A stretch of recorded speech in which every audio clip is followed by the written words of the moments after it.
इस वीडियो में जानेंगे कि मार्ग सॉफ्टवेयर में गुड्स ट्रांसपोर्ट एजेंसी यानी जीटीए या ट्रांसपोर्टर्स पर आरसीएम कैसे अप्लाई होता है।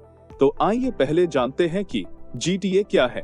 अगर कोई ट्रांसपोर्टेशन एजेंसी किसी कंपनी को गुड्स को एक जगह से दूसरी जगह ले जाने के लिए बाय रोड ट्रांसपोर्ट की सर्विस देती है और कंसाइनमेंट नोट इशू करती है, तो वो सर्विस जीटीए के अंडर आती है और जीएसटी के प्रोविजन के अंडर गवर्नमेंट ट्रांसपोर्टेशन एजेंसी से टैक्स कलेक्ट ना करके कंपनी से टैक्स कलेक्ट करती है और वो ये टैक्स आरसीएम मेथड के थ्रू कलेक्ट करती है और 5% रेट पर कलेक्ट करती है। और इस केस में ट्रांसपोर्टर्स को आईटीसी नहीं मिलता है बल्कि कंपनी को आईटीसी मिलता है। और मार्ग सॉफ्टवेयर में ये प्रोविजन है कि जब ट्रांसपोर्टर ट्रांसपोर्ट की सर्विस देने के लिए सेल बिल जनरेट करते हैं तो तब ट्रांसपोर्टेशन टैक्स कैलकुलेट नहीं होता है। आइए इसका प्रोसेस देखते हैं। इसके लिए आप मास्टर्स से मार्ग सेटअप से कंट्रोल रूम पर आएंगे और यहाँ आरसीएम सर्च करके एक्सेप्ट करेंगे और यहाँ reverse charge on sales also यानी अगर आप रिवर्स चार्ज सेल्स पर भी लगाना चाहते हैं तो यहाँ से यस करेंगे। देन एस्केप की प्रेस करके चेंजेस को सेव कर देंगे। इसके बाद अब आप सेल टाइप जनरेट करेंगे जिसके लिए मास्टर्स से लेजर, मास्टर्स से सेल से न्यू सेल पर आएंगे।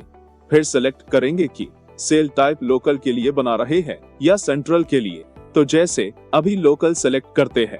फिर एसजीएसटी और सीजीएसटी में 2.5% मेंशन करेंगे क्योंकि जैसा कि आपको बताया था कि ट्रांसपोर्ट पर आरसीएम 5% लगता है। फिर है शॉर्टकट नेम और ये सेल्स टाइप और टैक्स रेट के बेस पर शो हो जाएगा। आप इसे रीनेम भी कर सकते हैं, लेकिन आप यहाँ ध्यान देंगे कि पहले आपको यहाँ आरसीएम टाइप करना है और उसके बाद जो भी नाम आप रखना चाहते हैं वो यहाँ मेंशन कर सकते हैं। फिर सेल लोकल सेलेक्ट करते हैं क्योंकि हम यहाँ लोकल सेल टाइप क्रिएट कर रहे हैं।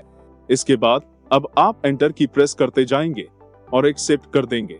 फिर अब सेल बिल जनरेट करते हैं और जिस पार्टी के लिए सेल बिल जनरेट कर रहे हैं उस पार्टी पर F3 की प्रेस करके लेजर डिटेल पर आएंगे, मॉडिफाई करेंगे और जीएसटी हेडिंग से आस्क लोकल सेलेक्ट करेंगे।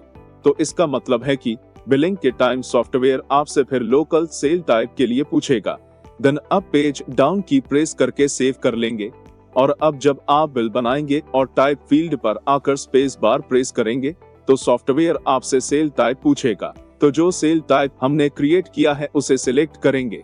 देन आइटम सेलेक्ट करके क्वांटिटी और रेट मेंशन कर देंगे और अब आप देखेंगे कि सॉफ्टवेयर ने यहाँ टैक्स कैलकुलेट नहीं किया है। अब बिल को सेव करते हैं। इसके बाद अब जीएसटी से GSTR1 पर आते हैं। देन पीरियड मेंशन करेंगे, जिस डेट से जिस डेट तक की आप GSTR1 समरी देखना चाहते हैं और शो कर देंगे।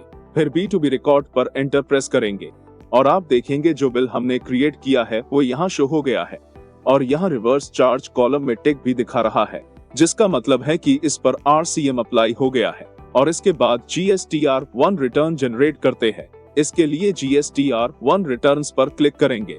फिर GSTR1 को आप जिस फॉर्मेट में जनरेट करना चाहते हैं वो फॉर्मेट सेलेक्ट करेंगे। जैसे GSTN एक्सेल टेम्पलेट सेलेक्ट करके स्टार्ट करते हैं और इस तरह से GSTR1 रिटर्न जनरेट होना स्टार्ट हो जाएगी और जनरेट होते ही एक्सेल फाइल ओपन हो जाएगी और आप देखेंगे जो बिल क्रिएट किया है उसके रिवर्स चार्ज कॉलम में यहाँ वाई हो गया है। इसका मतलब है कि बिलिंग के टाइम ट्रांसपोर्ट पर आरसीएम अप्लाई नहीं होगा, लेकिन GSTR1 रिटर्न के टाइम उस पर आरसीएम अप्लाई हो जाएगा। तो इस तरह दोस्तों मार्ग सॉफ्टवेयर में आपने ट्रांसपोर्टर्स पर आरसीएम अप्लाई करना सीखा। Thanks for watching.